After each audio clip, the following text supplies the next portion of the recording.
அதாவது கனவு கண்டு எழும்பின உடனே அந்த கண்ட கனவுட காட்சி நினைவுல இல்லை, தெரியல, அப்படித்தானே? அப்படி காண்ற அந்த கனவு அந்த தெளிவான கனவு இல்லை, அது கொஞ்சம் மங்களாக காண்றது. அது அந்த கொஞ்சம் அந்த தத்துவங்கள் குறைவாக இருக்கிறதால அது உங்களோட உள்ளத்தில அந்த கனவு பதிகிறது இருக்கே, இன்னதுதான் நான் கண்டன், இப்படித்தான் கண்டன் என்று சொல்லி அந்த காட்சி உங்களோட உள்ளத்தில பதிபடுறது இருக்கே, அந்த பதிகிற விஷயம் குறைவாக இருந்தா இங்க எழும்பின உடனே, இந்த நினைவுக்கு வந்து ஒளிம்பின உடனே அந்த கனவை நாம நினைச்சு பார்ப்போம், நினைவுக்கு வராது. அதுக்கு காரணம் என்னன்னா அந்த கனவு மிச்சம் தெளிவாக காணப்படல, தெளிவாக தெரியல, தெளிவாக காண்ற நிலையில இருந்து அந்த கனவு என்ன செய்யல, நமக்கு தென்படல. அதுதான் காரணம். அதே சில கனவுகள் இருக்கு இப்பயும் மறக்காது, எப்பயும் கண்டிருப்போம். சில கனவுகள் இருக்கு இப்ப நினைச்சு பார்த்தாலும், இப்ப நாம இப்படி ஒரு கனவு கண்டவான அந்த கனவு அப்படியே தெளிவா இருக்கும், மறையாம இருக்கும். அது அப்படி கனவுகள்ல நல்ல தெளிவாக என்ன செஞ்சது, கண்டது நமக்கு நல்ல தெளிவா தென்பட்டது. அப்படி கனவுகள் மறக்காது. அதனாலதான் கனவு உள்ளத்தில நல்ல தெளிவாக காணப்பட்டா, தெளிவாக தென்பட்டா அந்த கனவுக்கு அர்த்தம் இருக்கு. நாம அந்த அர்த்தத்தை என்ன செய்யணும், தெரிஞ்ச யாருக்கிட்டையும் சொல்லி அந்த கனவுக்குரிய அர்த்தத்தை நாம தெரிஞ்சுக்கிட்டோம்னா நம்மளோட உள்ளம் இருக்கே, இது எந்த நிலையில நிக்கி, இப்ப எந்த நிலையில சரிபற்றிருக்கு, எந்த நிலைக்கு வந்திருக்கு, உள்ளம் இப்ப எந்த நிலையால, எந்த வழியால, எந்த நிலையில போயிட்டு இருக்கு என்கிற தெளிவு விபரமெல்லாம் விளங்கும். அது விளங்குறதுக்கு நாம விளங்கிக் கொள்றதுக்கு தான் நம்மளோட உள்ளத்துல என்ன ஏற்படுகிறது, என்ன கனவு ஏற்படுகிறது. அப்ப கனவு தென்படுற நோக்கம் நம்மளோட உள்ளத்திட நிலையை நமக்கு தெளிவாக காட்டுறது, தெளிவாக அந்த நிலையை நாம காண்றதுக்குத்தான் உள்ளம் என்ன செய்யுது, அது இருக்கிற நிலையை என்ன செய்யுது, எடுத்துக்காட்டு. அப்படி எடுத்துக்காட்டுற அந்த விஷயம்தான் கனவு என்கிறது. அதனால நாம ஒரு கனவு கண்டோம்னா அந்த கனவு வலிமையான இயற்கையோட சம்பந்தப்பட்டிருந்தா அதுக்கு ஒரு அர்த்தம் இருக்கு. இந்த இயற்கையோட சம்பந்தப்படாம இயற்கைக்கு முரணாக கண்டோம்னா, இயற்கைன்னா வலிமையாக நாம ஒரு ஆடை கண்டோம்னா, ஆடு கீழே கால் இருக்கும், அதுல உடல் மேல இருக்கும் இல்லையா, அப்படி இல்லாம ஆடு தலகீழாத தெரிகிற மாதிரி கண்டோம்னா அதுக்கு ஒரு விஷயம் இருக்கு. இப்ப மரம் வளமையா பூமிக்குள்ளதான வேறு போகும், இல்ல அந்த பூ காய் எல்லாம் பூமிக்கு மேல வரும், மண்ணுக்கு மேல வரும், மண்ணுக்குள்ளதான் வேறு போகும். இப்ப நாம வேறெல்லாம் மண்ணுக்கு மேலையும் இல தண்டு அந்த கிளைகள் எல்லாம் பழங்கள் எல்லாம் மண்ணுக்குள்ளையும் போற மாதிரி கண்டோம்னா இயற்கைக்கு மாற்றமா இல்லையா? எப்படி மாறுபட்டு கண்டோம்னா அதுக்கு நிச்சயமாக அர்த்தம் இருக்கி, அந்த அர்த்தத்தை என்ன சொல்லி என்ன செய்யணும், நாம தெரிஞ்சுக்கிறதுக்கு முயற்சி செய்யணும், தெரிஞ்சுக்கிற இடத்துக்கு முயற்சி செய்யணும். அந்த கனவு தெரிஞ்ச யாருக்கிட்ட கேட்டு என்ன செய்யணும், கனவு வைக்கணும். அதுக்காக காண்ற எல்லா கனவையுமே தெரிஞ்சுக்கணும் முயற்சி பண்ணக்கூடாது. நமக்கு லேசில புரியணும், இது தெளிவான கனவு, இது உள்ளத்தோட சம்பந்தப்பட்டிருக்கிற கனவு, இது உள்ளம் சம்பந்தப்படாம தண்ட மன உச்சைக்கு கண்ட கனவு, இதுகளும் கொஞ்சம் என்ன செய்யணும், தெளிவாக நாம விளங்கிக் கொள்ற இடத்துக்கு இருக்கணும். சில நேரம் நம்மளோட கற்பனை மன உச்சைக்கு எப்பயும் நமக்கு கனவு வரும். இப்ப பயாசா கண்ட கனவுல ரெண்டும் கலந்திருக்கு, மிக்ஸ் ஆயிருக்கு, அதனால அந்த தெளிவு இல்லாம இருக்கு. அப்ப இது தெளிவா காண்ற இடம் வரக்குள்ள என்ன செய்யும்டா, நம்மளோட மன உச்சை சம்பந்தப்படாம என்ன செய்யப்படும், நம்மளோட உள்ளமே தெளிவாக அந்த நிலையை காட்டுற மாதிரியும், அந்த உள்ளத்தில நிலை தெளிவாக தென்படுற மாதிரியும், நாம இப்ப இந்த நிஜமா உலகத்துல காண்ற மாதிரி இருக்கும் அந்த கனவு. இதுக்கும் அந்த கனவுக்கும் வித்தியாசம் இருக்காது, அந்த அளவுக்கு தெளிவா காணும். அப்ப காலையில எழும்பி நினைச்ச உடனே அந்த கனவு அப்படியே காட்சியாக நம்மளோட உள்ளத்தில பதுங்கி இருக்கு. அதை நாம ஒவ்வொன்றாக பார்த்து நான் இப்படி கனவு கண்டேன் என்று இன்னொருத்துக்கிட்ட சொல்லுவோமா இல்லையா? அப்ப சொல்ற அளவுக்கு நினைவு என்ன செஞ்சிருக்கு, அந்த உள்ளத்தில தெளிவாக இருந்திருக்கு. இதுதான் அந்த கனவு காண்றதுல உள்ள ஆழமான விஷயங்கள். அதனால கனவு கண்டிப்பாக ரசூலுல்லாஹ்வோட காலத்துல கூட ரசூலுல்லாஹ் சஹாபாக்களுக்கிட்ட நீங்க ஏதாவது கனவு கண்டீங்களா என்று கேட்பாங்க. யார் ரசூலே நாங்க இப்படி கனவு கண்டோம் என்று சஹாபாக்கள் சொல்லக்குள்ள அவங்க அதுக்கு என்ன செய்வாங்க, இந்த கனவுக்கு இதுதான் அர்த்தம், இதுக்கு இதுதான் விளக்கம் என்றெல்லாம் அவங்க அந்த சஹாபாக்களுக்கு விளக்கி கொடுக்குற அந்த சம்பவங்கள் நடந்தது சரித்திரத்திலே இருக்கு. சரித்திரத்தை எடுத்து பார்த்தா விளங்கும். அப்ப அதனால நல்ல கனவுக்கு நல்ல அர்த்தம் இருக்கு. ஏனென்றா இப்ப பௌதீகமாக ஒரு இடத்தை நாம பயணம் போறோம் என்று வைங்களேன், பௌதீகமாக வெளிப்படையாக ஒரு பயணம் போகக்குள்ள நாம ரோட்டால போறோம், இந்த வாகனத்துல போறோம், இந்த சிட்டியால தாண்டி போறோம், இந்த காட்டால தாண்டி போறோம், இந்த பஜாருக்குள்ளால போறோம், இந்த கிராமத்துக்குள்ளால போறோம், இந்த ரோட்டுல போறோம், இந்த சந்தியில போறோம், இந்த சந்தியில வலது பக்கம் மாறுறோம், இந்த சந்தியில இடது பக்கம் மாறுறோம் என்று இப்படி ஒவ்வொரு கட்டமாக பௌதீகத்தில பௌதீக புலன்களை கொண்டு தெளிவா பார்த்து போறோமா இல்லையா, தெளிவா தெரிகிற மாதிரி போறோமா இல்லையா.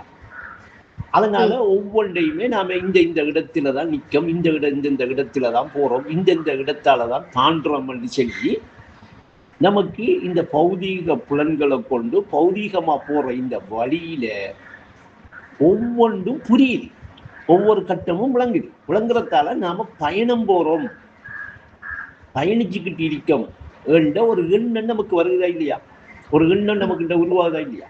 இதே மாதிரி சூட்சுமத்தில மறைவான அந்த நிலையில அறிவு என்ன செய்யுது, பயணிக்குது. சொல்றாங்க வாழ்வு மறுமையை நோக்கிய பயணமுங்க. அப்ப இங்க அந்த பயணத்தை மேற்கொள்ளுது எதென்றா உள்ளம் அந்த பயணத்தை என்ன செய்யுது, அறிவை கொண்டு பயணிக்குது. சரியா. இப்ப அந்த அறிவு ரீதியாக பயணிக்கிற அந்த பயணம் இந்த பௌதீகமாக தெரிஞ்ச மாதிரி, பௌதீகத்தில நமக்கு விளங்குற மாதிரி விளங்குமா, விளங்குற மாதிரி அங்க ஒரு சிட்டி, ஒரு பசார், ஒரு சந்தி, ஒரு வலது இடது, இந்த ரோட்டால போறோம், இந்த மாகாணத்தால போறோம், இந்த எல்லையை தாண்டிட்டோம் வந்து பௌதீகமாக விளங்குற மாதிரி அறிவு ரீதியாக போற அந்த பயணம் நமக்கு தெரியுமா, தெரியாது. ஏன் அங்க கட்டுண்ட புலனாட்சி இல்லை.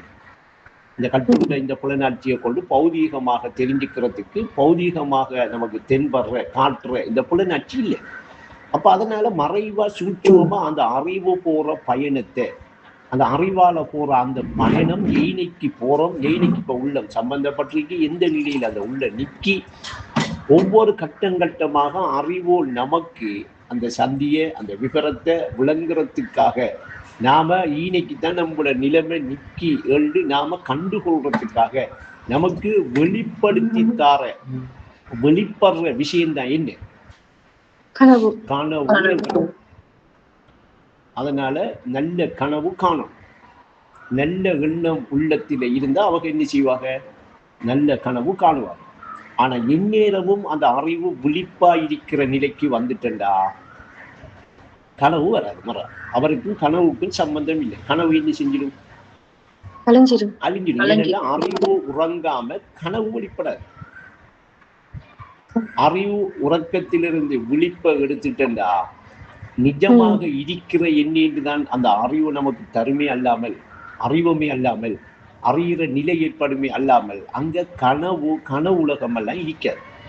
ஹக்கை கொண்டு படைக்கப்பட்ட அந்த உலகம் இருக்கு. ஹக்கை கொண்டு படைக்கப்பட்ட அந்த உலகமும் அந்த ஹக்கிலே இருக்கிறதாக அவருக்கு விளங்கும். அந்த ஹக்கிலே இருக்கிற அந்த உலகத்தை அவர் என்ன செய்வாரு, உணர்ந்து கொண்டிருப்பாரை அல்லாமல் களைய மாட்டார். கனவு கலை. அப்ப கனவை கலைத்திடும் ஹக்கை கனவை கலைத்திடும் கல்வை துளைக்கிடும் ஹக்கை உணர்த்தி விடுமே என்ற ஒரு பாட்டு. அதனால உஸ்தாது சொல்றாங்க, கனவான உலகம் நிலையானதென்ற கருத்தோடு வாழாது, உண்மை கருத்தோடு வாழாது. அதைத்தான் சொல்றாங்க. அப்ப அதனால அறிவு எந்நேரமும் விழிப்புல இருக்குமெண்டா அவருக்கு என்ன வராது, கனவு கனவு என்ன செய்யும்? கலங்கிடும். அந்த அறிவு விழிச்ச உடனே கனவு வராது என்று சொன்ன விஷயத்தில இப்ப நீங்க எதை புரிதலுக்கு எடுப்பீங்க தெரியுமா? வலிமையாக இங்க நாம படுத்து நமக்கு கனவு கொண்டு வருகுதே, இல்ல நம்ம இன்னும் கண்டுட்டு இருக்கிறதே கனவு, இன்னும் வாழ்ந்துட்டு இருக்கிறதே கனவுதான். கனவுதான். இது கனவுங்கிற தெளிவு கிடைச்சிருமா? இது கனவில்ல, என்ன நாம் தெளிவாக காண்ற நிலையாக மாறும். நான் தெளிவாக கண்டு உணர்ற நிலை வந்துடும். அதை சும்மா லேசா பிடிச்சித்தாரேடா. நீங்க சீனிய கரும்ப கண்ணால பார்த்திருக்கிறீங்களா? இப்ப நீங்க கரும்ப பாக்குறீங்க, பார்க்கக்கூட உள்ளத்துல என்ன நினைப்பீங்க? இது கரும்பு நல்ல இனிப்பா இருக்கும். இது கரும்புதான் சீனி வருது. நீங்க கரும்ப கண்ட உடனே முதல் உங்களோட உள்ளத்துல ஏற்படும் என்ன தெரியுமா? கரும்புல இந்த இனிப்பு என்கிற இந்த உணர்வு இருக்கு. நீங்க உணர்ந்தது இருக்குன்னு தெரியுமா இல்லையா? கரும்ப கண்ட உடனே உங்களோட உள்ளம் இனிப்ப உணருமா? இன்னைக்கு சின்ன ஒரு பாயிண்ட் ஒன்று இருக்கு. ஏற்கனவே அவர் கரும்பை சாப்பிட்டு அந்த இனிப்பை உணர்ந்தவராக இருக்கணும். இருந்தால்தான் கரும்பை கண்ட உடனே அவர் கரும்பை பிச்சு வெட்டி அவர் நாவுல வைக்க தேவையில்லை. கரும்பை கண்ட உடனேயே நீ செய்யும் இனிப்பு உணரப்படுமா இல்லையா? ஜேசிக்காவை கண்ட உடனே அந்த புளிப்பு உணரப்பட்டு ஒரு மாதிரியா இருக்கிறது எல்லாருக்கிட்ட இருக்கா இல்லையா? ஜேசிக்கா சும்மா கண்டா இல்லாட்டி எங்கேயாவது ஒரு படத்துல புளிங்கி அப்படி சாராக ஒரு பாத்திரத்துல எடுக்கக்குள்ள பார்த்தா இந்த உடம்புல புளிப்பு ஊறுதா இல்லையா? புளிப்புத்தன்மை உணரப்படுதா இல்லையா? இப்ப ஜேசிக்காவை காண்றீங்களா, புளிப்பை உணர்றீங்களா? அப்ப ஜேசிக்காவை காணலையா?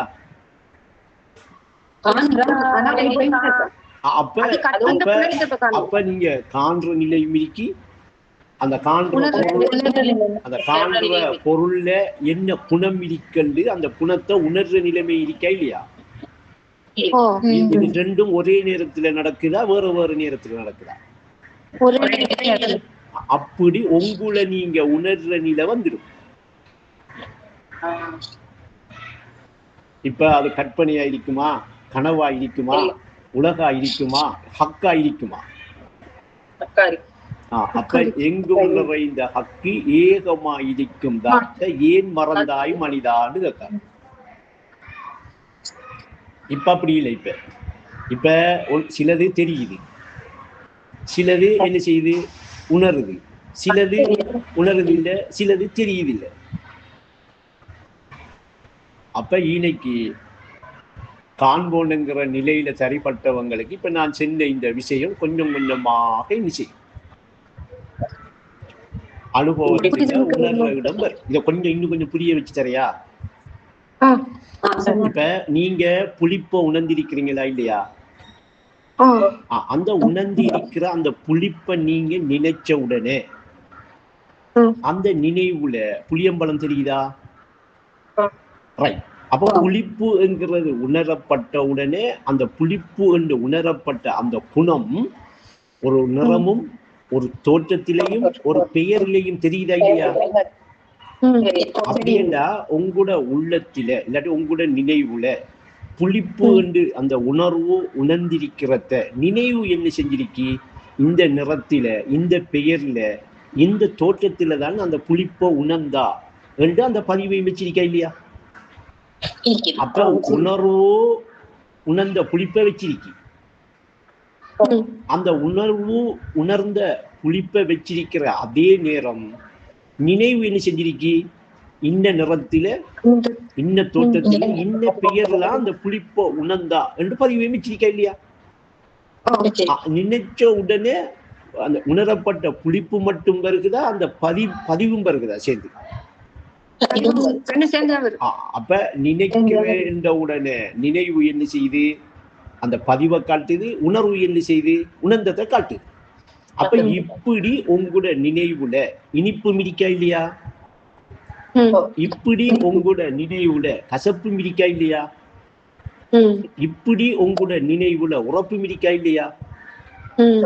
இப்படி இருக்கிற எல்லாம் இப்ப உங்களோட உணர்வுல நினைவுல இப்ப உங்களோட இருக்க இல்லையா? உணர்ந்த நிலையில உணரப்பட்ட நிலையில இருக்க இல்லையா? இப்படியே இருக்கக்குள்ள நீங்க என்ன செய்யறீங்க?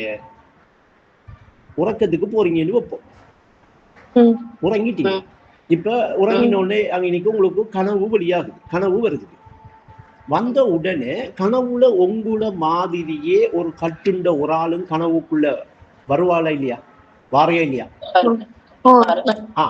வந்து அவர் கனவுக்கு நிக்கக்குள்ள வந்து அவர் கனவுக்கு நிக்கக்குள்ள அந்த கனவுல ஒரு கடையால போகக்குள்ள அந்த கடையில ஒரு தட்டுல புளியம்பழம் வச்சிருக்கான். நல்ல நல்ல நல்ல கிரைக்கோள் இல்லாட்டி புடிப்படாது. புளியம்பழம் வச்சிருக்கான். அதே மாதிரி இன்னொரு தட்டுல என்ன வச்சிருக்கான்? கொச்சிக்காய் கொஞ்சம் வச்சிருக்கான்.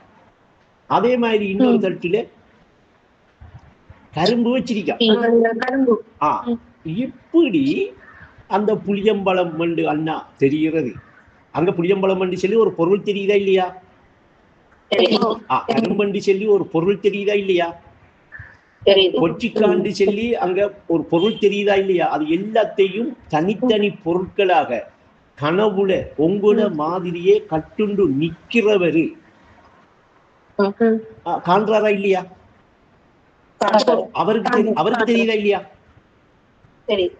அப்ப இப்படி அந்த பழப்புளி என்று சொல்லி அந்த கட்டுண்ட ஒரு பொருளாகவும், கொச்சிக்காய் என்று சொல்லி ஒரு கட்டுண்ட பொருளாகவும், கரும்பண்டி சொல்லி ஒரு கட்டுண்ட பொருளாகவும் இன்னா தெரிகிறது. யாருக்கு? கனவுல கட்டுண்டு நிக்கிற அவருக்கு தெரிகிறது. கனவு காண்றவர் இடத்தில எப்படி இருந்துச்சு? ஏற்கனவே இனிப்பா புளிப்பா உரப்பா இனிப்பா புளிப்பா உரப்பா மட்டும் இருந்துச்சா? அப்படி இருக்கக்குள்ள அந்த இனிப்பு உரப்பு புளிப்புக்குரிய அந்த பதிவும் இருந்துச்சா கூட? அப்ப இப்ப கனவுல கட்டுண்டு நிக்கிறவர் அண்ணா காண்ற அவரு சரியா? அந்த கரும்புல இனிப்பு இருக்கிறத, அந்த புளியம்பழத்துல புளிப்பு இருக்கிறத, அந்த கொச்சிக்காவுல உறப்பு இருக்கிறத உணர்வாரா? இப்ப புதுசா பாப்பாரா? உணர்வாரா? நல்ல ஆழமா யோசிங்க. எப்படி உணர்வார்? ஏனென்றா அதை உணர்ந்தவன் கனவு காண்றவனா, கனவுல வந்து நிக்கிறவனா? கனவு காண்றவன அங்க கனவுல கட்டுண்டு நிக்காரு. அவர் மறந்து போய் நிக்காரு. இதெல்லாம் நான் உணர்ந்தது என்கிறத மறந்து நிக்கிறா இல்லையா? அப்படி மறந்து நிக்கிறவரு நான் கரும்புல இனிப்ப உணர்ந்தேன், கொச்சிக்காவுல உரப்ப உணர்ந்தேன், இன்னும் இருக்கிற ஜேசிக்காவுல புளிப்ப உணர்ந்தேன், பழப்புளியில புளிப்பு உணரப்பட்டுச்சு என்று உணர்வாரா? இது என்ன கேட்பாரா? அவர் அங்க கடற்காரன் சொல்லுவான், இது உரைக்கும் தம்பி என்று சொல்லுவான் இல்லையா? மத்தது என்ன சொல்ற? இது புளிக்கும், கொஞ்சம் சாப்பிட்டு பாக்குறீங்களா என்ற உடனே அப்பதான் அவர் என்ன செய்வாரு? இப்ப நான் யாரு சொல்றேன்? கனவுல கட்டுண்டு தனிய நான் ஒரு பொருள் என்று தன்னை நான் என்று சொல்லி உடலை நான் என்று சொல்லி உணர்ந்து கொண்டு நிக்கிற ஒருத்தரை சொல்றேன். கனவுல கட்டுண்டு உடலை நான் என்று சொல்லி உணர்ந்து கொண்டு கட்டுண்ட நிலையில நிக்கிற அவரு தன்னை மறந்த நிலையில நிக்காரு. இப்ப மறதி அவர்கிட்ட இன்னைக்கு அப்படி மறதி இருக்கிறதால அவர் என்ன செய்கிறாருண்டா, அங்க அந்த புளியம்பழத்தை இப்பதான் என்ன செய்யறாரு? நாவுல வச்சு புளிக்குது என்ன என்று அனுபவத்தை எடுக்காரா இல்லையா? அதே மாதிரி உறப்பையும் இது நல்லா உரைக்கிற கொச்சிக்காயினே, நல்லா உரைக்குது என்ன என்று சொல்லி அந்த உறப்பை அனுபவத்துக்கு எடுக்காரா இல்லையா? அதே மாதிரி நல்லா என்ன செய்யறாரு? கரும்பை சாப்பிடு, இது நல்ல இனிப்பு. மற்ற கரும்புகள் சில கரும்புகள் அந்த இழப்பு தன்மை மாதிரி எல்லாம் இனிக்கும் என்றெல்லாம் சொல்லிக்கிட்டு நல்லா இனிக்குதுன்னு அந்த கரும்புல அனுபவத்தை எடுக்கிறா இல்லையா? ஏற்கனவே இவர் இழப்பு தன்மை கரும்பை சாப்பிட்டுக்கணும் என்ற ஒரு விஷயம் இருக்கிறாய், அது இனிக்கட்டும். இந்த கரும்பை சாப்பிட்டு இந்த இனிப்பண்டு அதை உணர்றாரா இல்லையா? இப்படி அவரு இப்பதான் புளிய உணர்றாரு, இப்பதான் என்ன செய்யறாரு? ஆனா இவர் இப்படி உணர்ற இந்த இனிப்பும், இப்படி உணர்ந்த இந்த புளிப்பும், இப்படி உணர்ந்த இந்த உறப்பும் ஏற்கனவே கனவு காண்ற அந்த நிலையில நான் உணர்ந்திருக்கேன். இது ஏற்கனவே உணரப்பட்ட நிலை.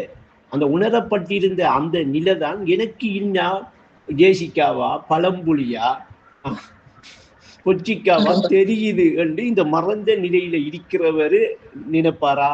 அந்த நினைவு வருமா? அந்த நினைவு எடுக்கலாமா? அந்த நினைவை இவர் எடுக்கிறேன்டா, அந்த நினைவு இவருக்கு வாரேண்டா, இவர் எங்க வரணும்? கனவு காண்ற இடத்துக்கு வரணும். கண்டு கொண்டிருக்கிறது இதை நான் தான் என்று சொல்லி அந்த இடத்துக்கு வந்த உடனே அந்த இடத்துக்கு இவர் வரக்குள்ள அந்த நிலையை இவர் உணர்வால பிடிக்கக்குள்ள அந்த நிலையை உணர்வை கொண்டு இவர் உணரக்குள்ள அதுதான் காண்போன் என்கிற நிலை. நான் ஏகமாக நான் இருந்து காண்போன் என்கிற நிலையில தான் இந்த காட்சிகளை வெளிப்படுத்தியிருக்கேன் என்று சொல்லி அந்த அவரு காட்சியா காணுவாரா? அவருக்கு காட்சியா தெரியுமா? இந்த கட்டுண்டு கனவுல நின்ற அவருக்கு தெரிஞ்ச மாதிரி தனிய கட்டுண்ட பொருட்களா தெரியுமா?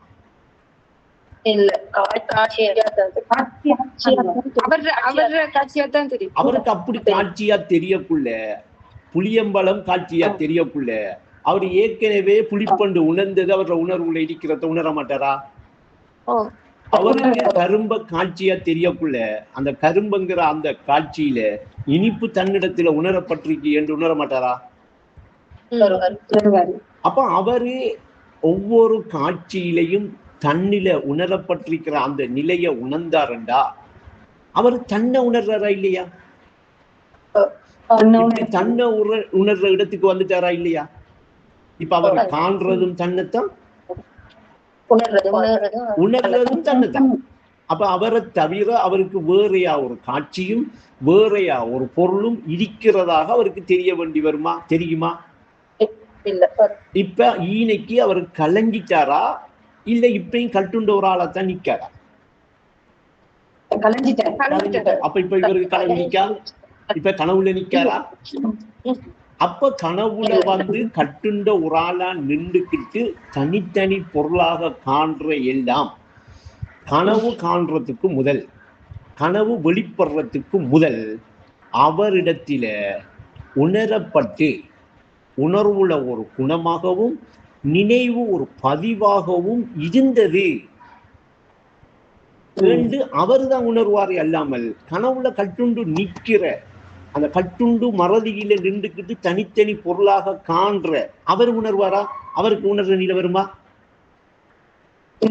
அப்ப அவரு இப்படி உணர்ற நிலைக்கு வரக்குள்ள எப்படி வருவாரண்டா, நான் என்ன மறந்து எந்த நிலையை இழந்து எந்த காண்போன் என்று நான் இருந்த இடிப்பு நிலையில உட்டு இந்த கட்டுண்ட நிலைக்கு நான் வந்ததுதான் மறதி என்று அவர் என்ன செய்வாரு? இதை மறந்த நிலையாக காணுவார். இது மறந்த நிலையில அவர் என்ன செய்யறாரு? இப்ப எல்லாத்தையும் தேர்றாரு, அனுபவித்து கொண்டு விரும்புறாரு. அதுக்காகவே தன் வாழ்க்கைய பூரணமா என்ன செய்யறாரு? சில வழிக்க இப்படி இப்படி தன் வாழ்க்கையை பூரணமாக புவி உலகுக்காக வாழ்ந்து கொண்டிருக்கிற இவர்களைத்தான் உஸ்தாதி புத்தி இல்லாதவங்க மடையனுகள் என்று சொல்றாங்க. ஏனென்றா இந்த புத்தி உள்ள மனிதனுக்கு புவி உலகம் ஆகியா. அப்ப புத்தி இல்லாதவனுக்கு இந்த புவி உலகு என்ன?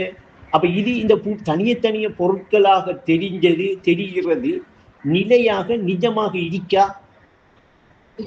அது எல்லாம் ஏற்கனவே என்னையா இருந்தது?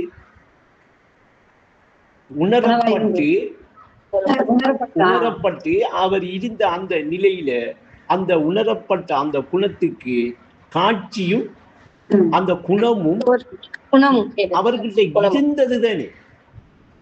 இங்க மறந்தத்தாலான இப்ப என்ன செய்யறாரு? அவர்கிட்ட இருந்த எல்லாத்தையும் வேறாக கண்டு தனித்தனி பொருளாக கண்டு ஆசை கொண்டு வேஷம் போட்டு வாழ வேணுமா? இது வேதம் தந்த ஞான போதமா? உலகை மயக்குவது வேஷம், அதன் உட்பொருளா இருப்பது சாபம் என்றா இவர் எதுக்குள்ள இருக்கார்? இப்ப அந்த சாபம் தான் ஏன் இந்த கோலமடா ஏகனி சாபமடா. இவர் இந்த சாபத்துக்குள்ள வந்ததால என்ன செய்யறாரு? தன்னை மறந்து தண்ட நிலையில இருக்கிறது தான் எல்லாம்ங்கிறத உணராம உணர்ற இடத்துக்கு வராம, உணர்ற நிலைய பிடிக்காம இவர் இப்படி இந்த வாழ்க்கைய சீரழிச்சுக்கிட்டு இருக்கிறது, சீரழிஞ்சு போயிட்டு இருக்கிறது, சீரழிகிற நிலையில இவர் வாழ்றது தன்னை உணராம, உன்னை நீ உணராத உயிரற்ற பிணமாய் உலகில வாழ்றாரா இல்லையா?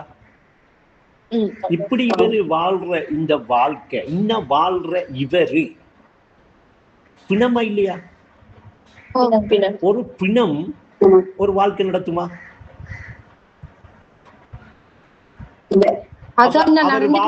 அவர் வாழ்ற வாழ்க்கையப்ப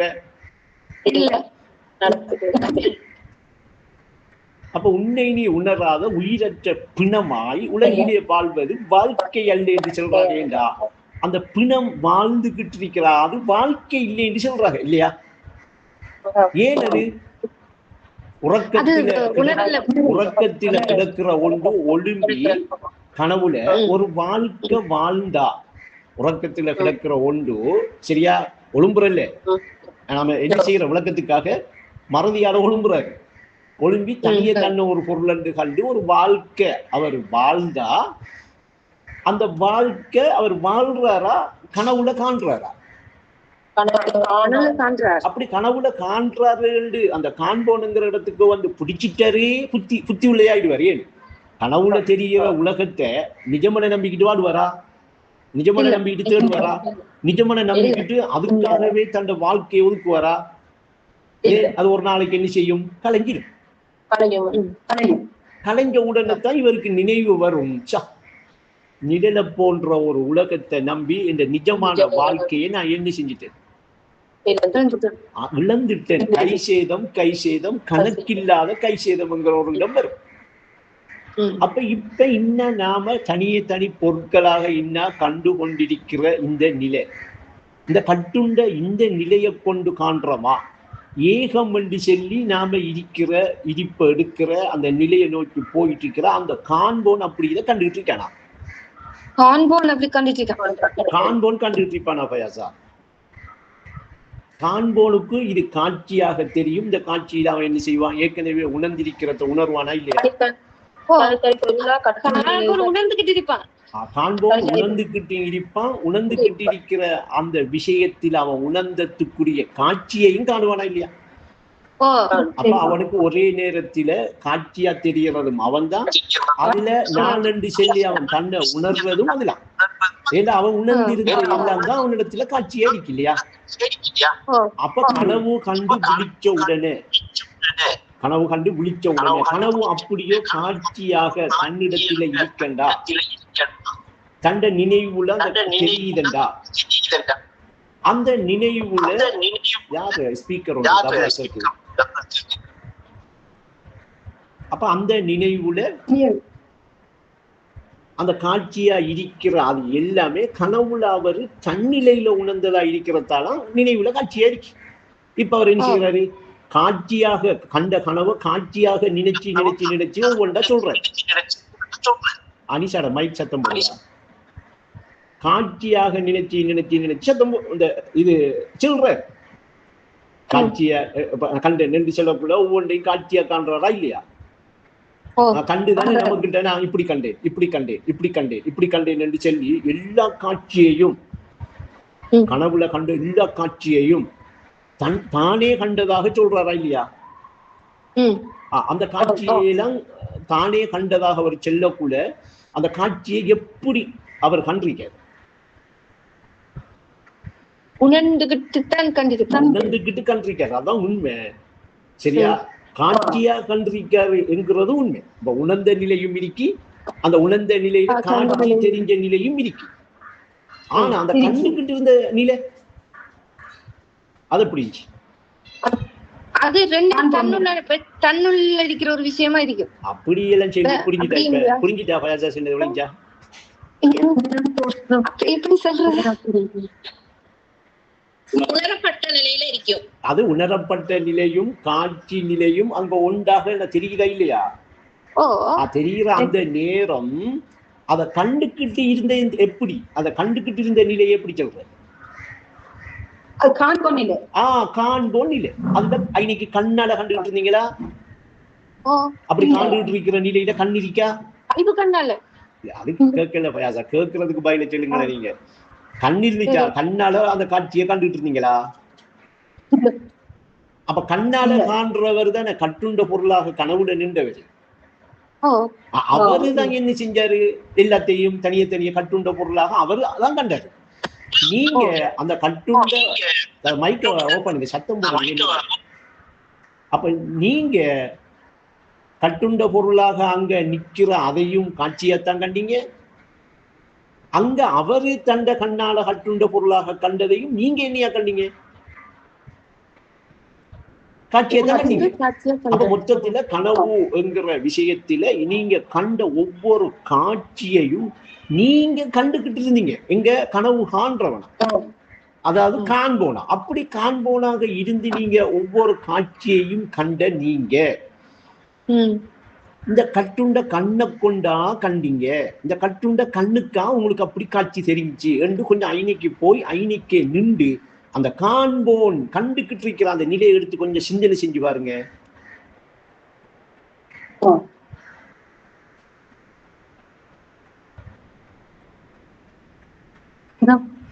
ஐனைக்கு கண்ணால பார்க்கல, கண்ணை கொண்டு பார்வை வந்து அந்த காட்சியை பார்க்கல. அப்ப ஐனைக்கு இருக்கிறது தான் அந்த காண்போன். கனவை கண்டு கொண்டிருக்கிறவன் அந்த கனவை கண்டு கொண்டிருக்கிற பார்வை, கண்டு கொண்டிருக்கிற நிலைமை. அப்ப அவன் கனவை கண்டு கொண்டிருக்கிற அந்த பார்வை, அந்த காண்போனுங்கிற அந்த நிலை ஒரு கட்டுண்ட நிலை இல்லை. அந்த கண்ணை கொண்டு கட்டுண்ட ஒரு பார்வை இல்லை. கண்ணை கொண்டு ஒரு கட்டுண்ட பார்வையா இருந்தா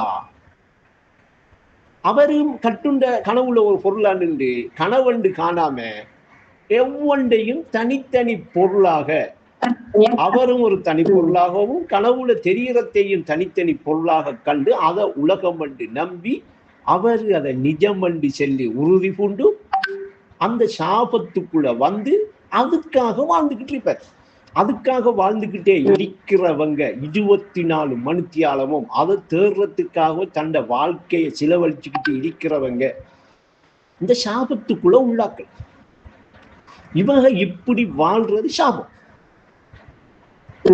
சாபம் என்றா என்ன? சபிக்கப்பட்டிருக்காங்க. சபிக்கப்பட்டதால தண்டனைக்குள்ள இருக்காங்க. இந்த தண்டனை எங்க வழங்கப்படுகிறது? ஜன்னத்திலேயா நரகத்திலேயா? அப்ப நரகத்திலே இவங்க என்ன செய்யறாங்க? தாகம் தீராம, தன்னுடைய தாகத்தை தீக்கிற வழி தெரியாம, தன்னுடைய தாகத்தை தீக்கணும் எப்படி என்று சொல்லி எதை எங்க என்று விளங்காம, முறை இல்லாம, அறியாம, இருள மூழ்கி சாபத்துக்குள்ளாகி தண்டனையாக அனுபவிச்சுட்டு இருக்கிற அனுபவம் தான் இந்த வாழ்க்கை.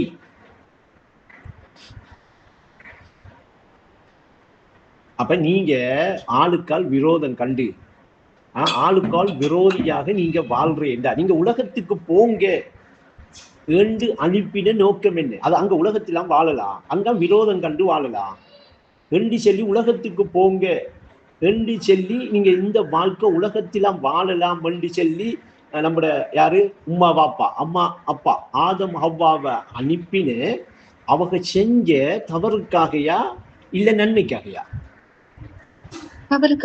அப்ப தவறுக்காக அல்லாஹ்வுடைய கட்டளையை மீறின அந்த தவறை செஞ்சதுக்காக அவர்களுக்கு கொடுக்கப்பட்ட தண்டனை தான் நீங்க விரோதம் கண்டு வாழ்ற இடத்துல போய் வாழுங்க என்று உலகத்துக்கு அனுப்பினது. சரியா அப்படியா? சரி. அப்ப இங்க வந்து அவர் எங்க வாழ்றாருண்டா தன்னை இடிப்பு நிலையை உணராம தான் தான் கனவு இது ஏற்கனவே நான் எல்லாம் தன்னில உணர்ந்திருக்கிற அந்த உணர்வை புறாம ஏக வியாபகமா நான் இருக்கிறேன் என்று சொல்லி அந்த நிலையை மறந்து அதுல உணர்ந்து இருக்கிற அத்தனையும் இழந்து இப்ப திரும்ப எல்லாத்தையும் தேடணும், தேடி எடுத்துக்கணும் என்று கட்டுண்ட ஒரு நிலையில இருந்துகிட்டு கஷ்டப்பட்டு இருக்காரே, நொந்து நொந்து வெந்து வாழ்றாரு. இவரு மறதியில வாழ்றாரா நினைவுல வாழ்றாரா? மறதியில. இப்படி மறதியில வாழ்றதுக்கு இவரை விட்டது, இவர் வந்தது இந்த நிலையில இந்த வாழ்க்கை தான் என்னுடைய வாழ்க்கை என்று சொல்லி இவர் நிஜம் என்று நம்பினது இன்சையும் ஜின்னையும் கெடுத்து நரகத்தில போட்டு நிரப்புவேன் என்று சென்னவண்ட விஷயமா இல்லையா? சென்னவன் அவன் விஷயத்தை சாதிக்கானா இல்லையா? இவர்களுக்கு தெரியாகமேலே இவர்களோட கூட இருந்து இவர்களுக்கு குழி பறிக்கானா இல்லையா? அந்த குழியில தள்ளி விடுறானா இல்லையா? இவங்க அவன்தான் இதை செய்கிறான் என்று செய்விக்க வைக்கான் என்று சொல்லி இறை உறவை ஏற்படுத்தி இன்சானாக மாறாம அவன் இருதயத்தில இருக்கிற ஷெய்தான கூட்டாளியா பிடிச்சி கூட்டாளியா அவன் சொல்றதை கேட்டு அவனுக்கு பின்னாலேயே பின் தொடர்ந்து போனா வாங்க வாங்க வாங்க வாங்க வாங்க என்று தாகம் தீர்ற மாதிரி காட்டி தாகம் தீராத மாதிரி காலை கூட்டிக்கிட்டு போய் அந்த குழியில தள்ளிட்டு போட்டோம். இதுதான் உன்னோட வாழ்க்கை என்று தள்ளிட்டு போட்டா ஓடிடுவானா இல்லையா? அடுத்த ஆளை கூட்டிட்டு வரவே இல்லை. அப்ப அப்படி செஞ்சு இன்றைக்கு வீழ்ந்து கிடக்காளா இல்லையா? புலனுக்கேற்ப புவியின் வாழ்வு சுளுத்தி நிலையில் மறைவதாலே மறையும் உலகு மாய்கை. இந்த மாய்கைய நிஜமன நம்பி இதால தன்னுடைய தாகம் தீரும் என்று சொல்லி இதுக்கு பின்னால கூட்டிக்கிட்டு போறது, இதுக்கு பின்னால வாங்கிட்டு அவங்களை பின்தொடர வச்சு அழைச்சிக்கிட்டு போறது அல்லாஹ் செய்வானா ஷைத்தான் செய்வானா? அவனை பின்தொடர்ந்துதான் நாம போறோம். ஏன் இவர்களுக்கு விளங்குதில்லை? இவர்களோட கூடவே அவன் இருக்கான் ரத்தத்திலே. இவர்களுக்கு இனம் கண்டுக்க முடியுதில்லை. அப்ப உன்னை உனக்குணத்தை உன்னிலையை அறிந்து கொள்ள ஊடகமாய் தந்ததடா ஷைத்தான். உனக்கு உதவியா தந்த ஊடகங்கள் எல்லாத்தையும் உன் எதிரி பயன்படுத்தி உளநோயில் மாற்றிக்கொண்டாய். என்ன அந்த உளநோய்? உள்ளத்தில இருந்து வெளிப்பட்டு இருக்கிற அவர் உணர்ந்தது, அவரால் உணரப்பட்டு இருந்தது எல்லாம் தான் இந்த வெளிப்பட்டு இல்லையா? இப்படி வெளிப்பட்டிருக்கிற இது எல்லாத்தையும் அவர் மறந்து அவரோட உள்ளம் இந்த உலகமாக வெளிப்படையாக இருக்கி என்கிறத அவர் உறுதியாக எடுத்துக்காம உறுதி கொள்ற இடத்துக்கு வராம அவரோட உள்ளத்தில இருக்கிற எல்லாம் தான் அவருக்கு இப்படி வெளிப்படையாக தெரியுது என்று தெரிஞ்சுக்கிற இந்த தெரிகிற அந்த அறிவை இழந்து அந்த அறிகிற நிலையை மறந்து அது எல்லாத்தையும் தேடி இவர் அலைஞ்சி அதுக்காக இவர் வாழ்றது உடனோய் இல்லையா? உள்ளத்தில ஏற்பட்ட நோய் இல்லையா? இது எதிரி என்ன செஞ்சு விட்டான்? இவருக்கு உதவியா தந்த ஊடகம் எல்லாத்தையும் இவருக்கு உதவியாக பயன்படுத்தாம இவருக்கு உதவியா தந்த எண்ணத்துக்கண்டா இவரை உணர்றதுக்கு, இவரை அறியறதுக்கு, இவர நிலையை காண்றதுக்கு, மொத்தத்தில தன்னை தன்னிலையில உணர்ந்திருக்கிற அந்த பூரணத்தை பெற்றுக்கொள்றதுக்கு அகிலத்தின் உயிரான அறிவென்ற அமானிதத்தை அனுபூதி அடையவே பெற்றுக்கொண்ட இவர் அந்த நிலையை அனுபூதி அடைகிற அந்த அறிவை எடுக்காம அந்த அறிகிற வழியை தேடாம அதுக்கு உதவியா தந்த ஊடகம் எல்லாத்தையும் இவர் அதுக்கு பயன்படுத்தாம இந்த ஊடகங்களை எல்லாத்தையும் கூடவே ரத்தத்திலேயே ஜின்னத்தி வண்ணா சொல்லி இருக்கிற அந்த ஹன்னாஸ் பயன்படுத்தி இவர்களை உளநோயில மாட்டி வச்சுட்டான். என்ன? தன்னை வேறு கண்டு தண்ட நிலையை வேறு கண்டு தான் இருக்கிற நிலைதான் இந்த ஏகமா இருக்கிற நிலை என்று உணர விடாம உணர்த்தி கொடுக்காம மறக்க வச்சு இதுல இந்த உலகம் தாண்ட அவனோட வாழ்க்கை என்று சொல்லி இவரை மூழ்க வச்சு இதுக்கு பின்னாலேயே இவரை ஓட வச்சிருக்கானண்டா இவரை அவன் ஒரு உளநோயில மாட்ட வச்சிருக்கானா இல்லையா? இவர் உளநோயிலேயே மாட்டிக்கிட்டு போயிட்டே இருக்கிறா இல்லையா? இவர் ஒரு உளநோயா? அப்போ புத்தி உள்ள மனிதனுக்கு புவி உலகம் மாய்கேங்க. புலனுக்கேற்ப புவியின் வாழ்வு சுளுத்தி நிலையில் மறைவதாலே மறையும் உலகம் மாய்கேங்காக. அதை நம்பி தனி பொருள் என்று நம்பின இவன் இது உடல் என்று சொல்லி நம்பிக்கிட்டு இருக்கிற அதையும் உடலை நான் என்று உணராதே அந்த உடலும் மாய்கை தானுங்க. அப்ப மொத்தத்தில இவன் ஒரு மாய்கையில மூழ்கி கிடக்கிற அளவுக்கு இவன் உள்ள மாறுபட்டுட்டா மாறுபடுத்தப்பட்டிருக்கண்டா. மாறுபட்டு இந்த உள்ளம் இந்த மாய்கையை எடுக்கணும், இந்த மாய்கையோட இருக்கணும், இந்த மாய்கையிலே வாழணும் வந்து போறான்டா இவன் உள்ளத்தில உளநோய் இல்லைன்னு நினைக்கிறீங்க? இவன் உளநோயில இவனை மூழ்க வச்சுட்டான். உன் எதிரி உனக்குதவியா தந்த ஊடகத்தை எல்லாம் அவன் பயன்படுத்தி உன் எதிரி உளநோயில உன்னை மாட்டி விட்டான், மாட்ட வச்சு விட்டான்னு அவசரம். அப்ப இவர் என்ன செய்யணும்? இந்த உளநோயிலிருந்து மீண்டு, இந்த உளநோயில இருந்து கலண்டு காண்போனுங்கிற ஏக வியாபகமா நான் இருக்கேன் என்று சொல்லி அந்த நிலைக்கு வந்து காண்போனுங்கிற அந்த விழிப்பு நிலையை பெற்றார்ன்றா இப்ப அவரோட உள்ளம் என்ன செய்யுது? ஏகமா இருக்கென்று உணர்ந்து அந்த உள்ளம் அந்த அறிவை அதுல உறங்குகிற அந்த அறிவு தட்டி எழுப்பப்பட்டு காண்போனுங்கிற அந்த விழிப்பு நிலையை எடுத்து, இப்ப நாம காண்போனுங்கிற அந்த விழிப்பு நிலையை ஏற்கனவே பேசினோமா இல்லையா? அது கண்ணை கொண்டு குளிக்கிறதா? அது நீ கண்ணிரிக்கா? அது கண்ணை கொண்டு பார்க்கிற பார்வையா? அப்ப அது இயல்பாக நித்தியமா நிலையாக இருக்கிற ஒரு விழிப்பு நிலை உள்ளம். இந்த விழிக்கிற நிலைக்கு வந்தவுடனா உள்ளம் என்பது ஒளியாகும். அதை உணர்ந்து கொள்ற வாழ்க்கை தான் வாழ்வாகும். உன்னை நீ உணர்ந்து உயிருள்ளவனாக வாழ்றதுதான் வாழ்க்கை. உணர்ந்து கொண்டு அந்த வாழ்க்கைக்குள்ள வந்துடுவான். அந்த வாழ்க்கைக்குள்ள வர வைக்கிறது தான் இந்த களிமாட நோக்கம், இந்த கொள்கையோட நோக்கம்.